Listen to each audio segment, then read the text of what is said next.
तहरीक इंसाफ को इस्तवार ही इस तरीके से किया गया था और मुसलसल जो प्रोपोगंडा किया गया और जो ट्रेनिंग की गई, बदतमीजी की, गाली गलौज की और साथ ही अदम बर्दाश्त की कि अगर तहरीक इंसाफ की हुकूमत है तो ठीक है और अगर हुकूमत नहीं है तो फिर कुछ भी नहीं बर्दाश्त। उसमें मुल्क रहता है, जाता है, ये इंसान जिंदा रहते हैं या सबको मार दिया जाता है, ये शहर बसते हैं या इनको जला दिया जाता है, इससे कोई सरोकार नहीं।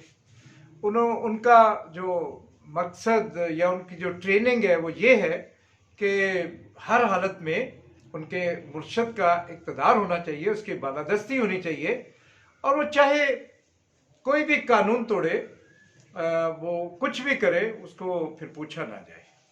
और ये जो कैफियत थी, इसको परवान चढ़ाने में रियासत के तमाम ताकतवर अदारों ने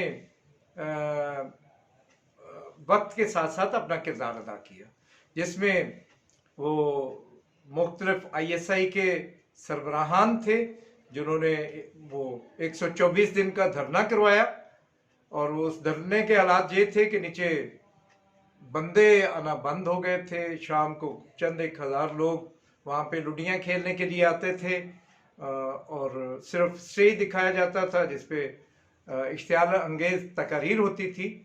और उन्हीं दिनों में सुप्रीम कोर्ट पे भी धावा बोला गया, हमला किया गया और एक वो पुलिस वाले को इतना मारा कि वो बेचारा बहुत ही उसकी बुरी हालत हो गई, लेकिन इनको नहीं पकड़ा गया, इनको कुछ नहीं कहा गया। और फिर धरने को जिस पुरअसरार अंदाज में नाकाम तरीन धरने को ख़त्म करवाया गया, वो सारी चीज़ें साबित करती हैं कि किस तरीके से रियासत ने इसकी इयानत की।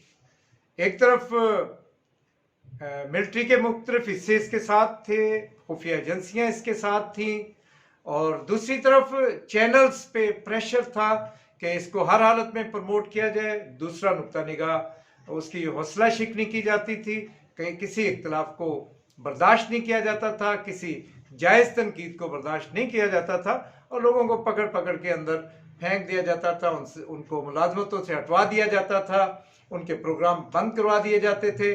सहाफ़त में भी ये था और सियासत में भी ये था कि अगर किसी ने कोई बात की तो फिर उसको ज़बान बंदी के लिए हर कदम उठाया गया। उसको जेल में डालना मकसूद था तो जेल में डाल दिया, अगर कि वो किधर गए।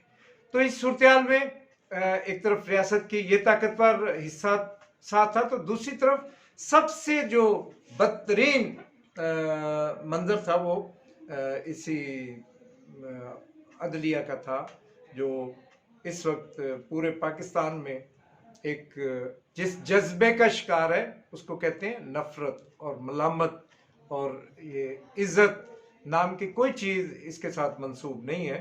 लोग इनके फैसलों को देख रहे हैं, इनके तस्बात को देख रहे हैं, इनके बेंचों की तश्कील को देख रहे हैं, अपने ही बेंचों के फैसलों को मानने से इनकार करने की जो हटदर्मी है वो देख रहे हैं। और जिस किस्म का इनका करैक्टर है और फिर उसमें इनकी बीवियों के जो ऑडियो वीडियो बेटियों की वो निकल रही हैं, उसमें इनका पता चल गया। लोग वैसे भी तबकाती समाज में अदलिया का क्या कंसेप्ट, कोई अदल इंसाफ का थोड़ी होता है। जालिम तबके को, इस्तेसाली तबके को तहफ़्फ़ुज़ देने का इनका किरदार होता है, लेकिन प्रोपेगेंडे के ज़रिए, मीडिया के ज़रिए इनको बड़ा मुक़द्दस बना के पेश किया जाता है। तो पिछले अरसे में वो सारा तक़द्दुस वो उतर के नीचे सारा ज़ाइल हो गया। तो इन अदारों ने इमरान खान को जिस चोटी पे चढ़ा दिया था, उस चोटी से उतरना उसके लिए तो मुमकिन ही नहीं रहा था कि उससे इक़्तिदार ले लिया। वो 15-20 साल इक़्तिदार में रहना चाहता था, इक़्तिदार से महरूम कर दिया गया। वो खुद को हर चीज़ से मावरा समझता था, तो उसके स्कैंडल निकलने शुरू हो गए। पता चला कि जनाब ये तो एक फॉरेन फंडिंग, ममनुआ फॉरेन फंडिंग है, जो करोड़ों अरबों रुपए आए और आए किस मद में और गए दूसरी मद में। तो उसने रुकवाए रखा 8 साल तक, तो उसको केस ही नहीं चलने दिया गया मुख्तलिफ हरबों से। और हरबे वही थे, वो जो ताकत के मराकज़ थे वो रोक रहे थे। और फिर ये तोशाखाना वाला मामला हुआ, तो उसमें जो भी मतलब इल्ज़ाम था उसको केस ही नहीं चलने दिया गया। और इसी तरह दीगर मामलात थे। तो अब फिर ये जो 25 मई और ये जो लॉन्ग मार्चों में इन्होंने जो इकदाम किए, बलवे किए, लूटमार की, आतिश ज़दगी की, लोगों को मारा, पुलिस वालों को मारा, तो अगर इस पे कानून के मुताबिक अगर इन पे कोई हद बनती थी, इन पे कोई इल्ज़ाम बनता था, इन पे कोई केस चलना मकसूद था, तो उसको फिर ये एक और तरीके से प्रोपेगेंडे के ज़रिए ऐसे पेश किया गया जैसे बहुत ज़्यादा ज्यादती हो, और उनको अदालतों ने पूरी तरह प्रोटेक्ट किया। और ये जो हर रोज़ इसकी ज़मानतें हो जाती हैं, अभी वो घर में ही होता है तो पहले से ज़मानतनामा लिखा होता है कि भाई इसको ज़मानत दे दी जाए और इसको ना पकड़ा जाए, और फिर इस हद तक के भी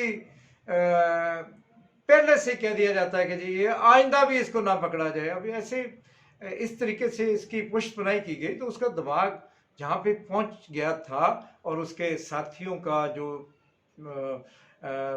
इस वक्त पूरे पाकिस्तान में लूट मार कर रहे हैं, पूरे पाकिस्तान को आग लगा रहे हैं, तो उनके अंदर वही इश्तिहाल है कि ये कैसे हो गया जनाब, इसको तो कोई हाथ, ये तो बड़ा मुकद्दस बंदा था, ये तो बड़ा ऊपर से उतरा हुआ था, इसको हाथ नहीं लगाया जा सकता।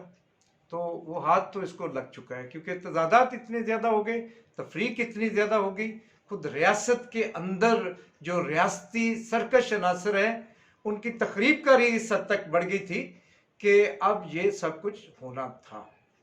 और ये फिर जो अनारकी है, ये अनारकी का एक और पहलू भी है।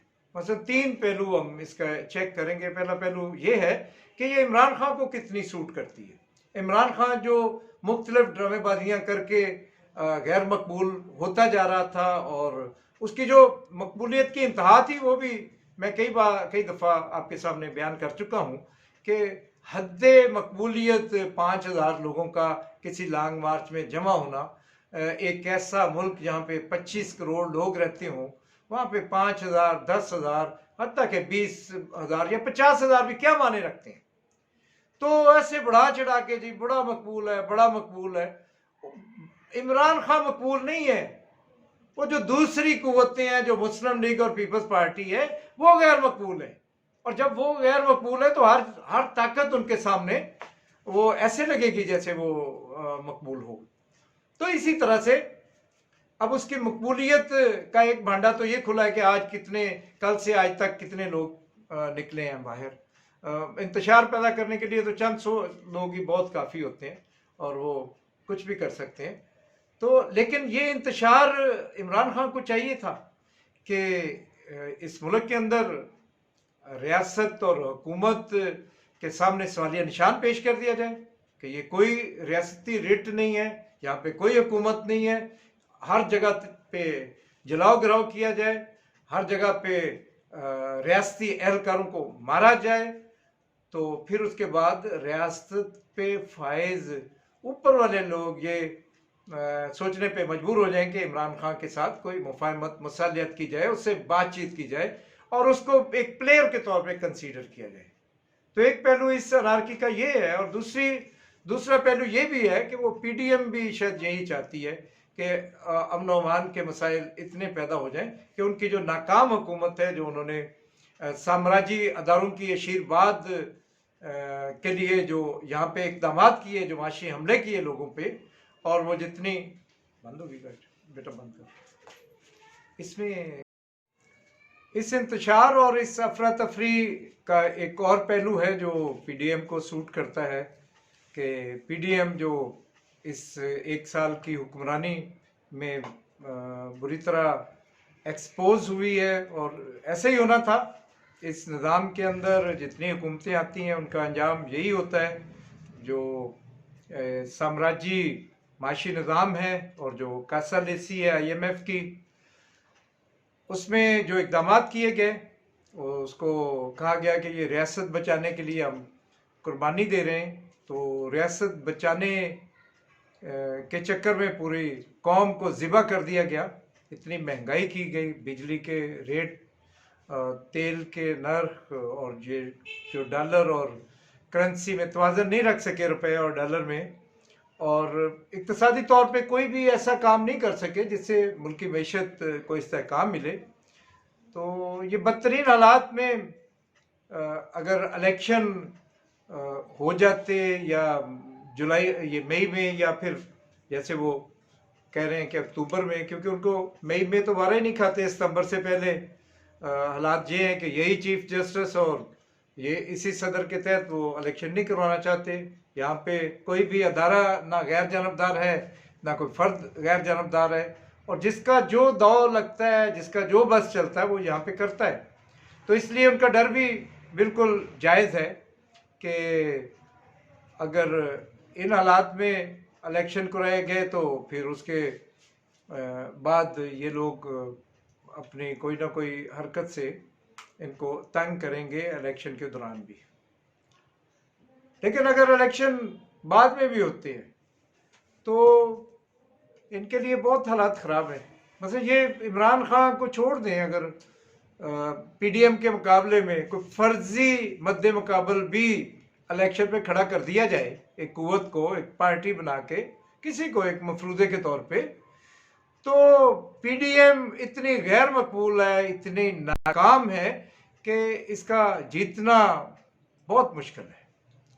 लिहाजा अब इनको तो कैसे बिल्ली के भागों छीका टूटा, ये अफरा तफरी जो अब पीटीआई वाले कर रहे हैं, जो मार धाड़ कर रहे हैं, जो आग लगाए जा रहे हैं। आज पेशावर में जो इन्होंने हालात किए हुए हैं, जहाँ पे बिल्डिंगों को आग लगा रहे हैं और रेडियो पाकिस्तान को आग लगा दी गई है, तो इस अनारकी का एक फ़ायदा ये होगा कि इलेक्शन को मतलब मुलतवी करने के लिए एक बड़ा अच्छा जवाब है। और फिर एक और भी पार्टी है जो चुप करके कोने में बैठ के इन हालात का बगौर जायजा ले रहे हैं कि वो चाहते हैं कि ऐसा ही अदम इस्तेहकाम हो, ऐसी ही अनारकी हो, ऐसी सियासी कुव्वतें कुत्तों की तरह आपस में लड़ती रहें, लड़ लड़ बेहाल हो जाएं, और ये साबित हो जाए कि ये तो हुकूमत कर ही नहीं सकते, ये लोग मुज़ाकरात नहीं कर सकते, ये एक मेज़ पे नहीं बैठ सकते, ये इस निज़ाम को चलाने के अहल नहीं है। तो वो भी ताक में है, उनके लिए भी ये बड़ा एक खुशनुमा मंजर है जो जिसमें बेगुनाह लोग मारे जा रहे हैं और अमलाक जल रही है, तो जलती रहे।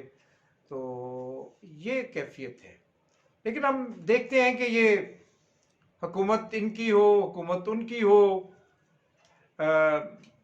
और इक़्तिदार में कोई भी हो, इलेक्शन हो इलेक्शन ना हो, बुनियादी तौर पे जो अहम सवाल है कि ये निज़ाम नाकाम है, इस निज़ाम के तमाम कारिंदे नाकाम हैं, इस निज़ाम में बनने वाली तमाम हुकूमतें नाकाम हैं, इस निज़ाम के तहत होने वाले तमाम इलेक्शन इंतशार लेके आते हैं, नया बहरान लेके आते हैं, और उन बहरानों के बाद जो तवत्तर से तसलसल से जो वो दायरे हैं, उसके बाद फिर एक सोच पैदा होती है कि नया क्या किया जाए जिससे हम कुछ अरसे के लिए इन बहरानों की सीरियल से निकल सकें।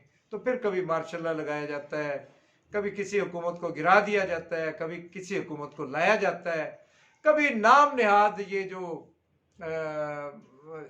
ये एहतसाब का एक चौंचला किया जाता है, जो अयूब खान की हुकूमत से लेके फिर ज़ियाउल हक और फिर ये जो मुशर्रफ मरहूम उसके दौर में, और फिर अपने हाइब्रिड इमरान खान के दौर में एहतसाब किया गया, ये सारा एक फजूल एक्सरसाइज है। ये निज़ाम करप्शन पे इस्तवार है, इसके सारे नुमाइंदगान करप्शन में लिथड़े हुए हैं, और ये निज़ाम चलता ही करप्शन से है। जिस निज़ाम के अंदर 70% मतवाजी काली मईशत हो, और काली मईशत कहाँ से आती है? बदनवानी से आती है, दो नंबरी से आती है, वो काबिल कबूल है। और फिर यहाँ पे आप दयानतदारी ढूंढ रहे हैं जो मौजूद नहीं है। तो ये ड्रामा किया जाता है, एहतसाब के नाम पे एक नया चक्कर करके लोगों की तवज्जो उस तरफ मबजूर की जाती है, लोगों को तमाशा दिखाया जाता है, ये लूट गया, वो लूट गया, ये 200 अरब रुपए उसके उधर पड़े हैं, 400 अरब उसके पड़े हैं। तो लेकिन यहाँ पे जो हजारों लाखों अरब रुपए यहाँ का मेहनत कश तबका पैदा करता है, वो किधर जाते हैं और किन की तिजोरियों में जाता है, और उनको क्या मिलता है? 74 साल से यहाँ पे मेहनत कश जो मशीन का पहिया चला रहे हैं, जो जिंदगी चला रहे हैं, उनको 74 सालों में क्या मिला है? और जिन्होंने कुछ भी नहीं करते, जो यहाँ के हुक्मरान धड़े हैं, उनकी जो पुरतईश जिंदगी है, उनका जो लाइफ स्टाइल है, वो यूरोप और अमेरिका के जो हुक्मरान तबका है उससे कहीं बुलंदो वाला है। तो ये निज़ाम जिसमें लूट मार के अलावा ये निज़ाम चल नहीं सकता। मसलन इमरान खान ने एक बड़ी संजीदा कोशिश पहले साल की थी कि इकॉनमी को डॉक्यूमेंटेड किया जाए, तो फिर क्या हुआ था? वो तमाम जो काविशें कोशिशें थी वो मिलियमेट हो गई थी, और हो नहीं सकता। यहाँ पे ये कैसे हो सकता है कि काली मैशत के होते हुए आप इसको इकॉनमी को डॉक्यूमेंटेड कर लें और करप्शन का खात्मा कर दें। और यहाँ जिसके पास पैसा है, फिर सियासत में भी वही है, हुक्मरानी में भी वही है, फिर कानून पे भी वो हावी है। आज क्या ये अलमिया नहीं है कि ये जो अब्दुल कादिर ट्रस्ट है, जो यूनिवर्सिटी वाला जो हिस्सा है, ये जो 60 अरब रुपए का मामला है या 190 मिलियन पाउंड का मसला है, इसमें जो फायदा उठाने वाला फरीक है मलक रियाज, उसका कहीं जिक्र ही नहीं होता किसी असम्बली में, किसी टॉक शो पे। किसी को जरूरत नहीं है ये जो बड़े बड़े जो गादरी बैठे हैं तजिया नगार के, नाम ले इसका मलक रियाज का, कि ये पैसे उसके पास से उससे निकाले जाएं। तो क्यों नहीं नाम लेते? क्योंकि ये काली दौलत के धनवान सारे हुक्मरानों के ये मालिक है। बड़े बड़े घर इन्होंने बना के दिए। ये बिलावल हाउस कैसे बना? किसने बना के दिया? और ये जो इनका शहबाज शरीफ का बेटा या परवेज इलाही के बेटे हैं जिनको महंगी गाड़ियां और प्लाट और